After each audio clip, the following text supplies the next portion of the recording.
Hi, it's me again with Corel Tips and Tricks. And I was playing around with this floating disc, this gentleman's, and he didn't ask for this. And I just thought, you know, it kind of looks like a dime.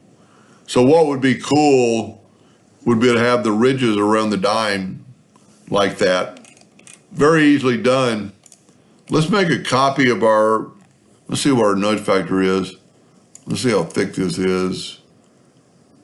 Yeah, it's 6 inches. So let's change our nudge factor to 6 or 0.6.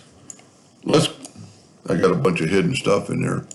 Let's make a duplicate of this and move it down. Then left click, right click, and you get basically a hairline effect. Then we're going to take the Smart Fill tool and we're going to fill that in. Let's just nudge that over. And what we're happening is now we have a vessel to do this work in. So let's zoom in here a little bit and then just take a 2-point line. I draw everything in hairline, so we're going to need to change it. Hold down the control button so it's perpendicular. Go ahead and change it to black. Go ahead and change it to 2 points maybe. And then hit the plus key on the keyboard while holding down the control button and make a copy of it. Just make sure you're on the outside of your object so they're going to be bigger. Select them both, go up to effects and blend. We're going to blend 60 on the other one. It looked good, so I'm going to blend 60. Here's kind of the key.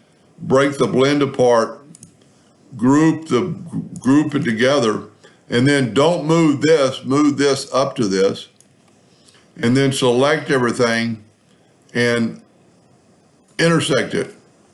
And then what you have is these lines. So now we can, because we've nudging, we can nudge it right back to that original spot.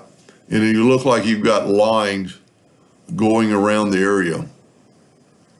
Pretty cool effect. Not saying you'll ever make that, but just give you some ideas. Hope that helped. Thank you for watching.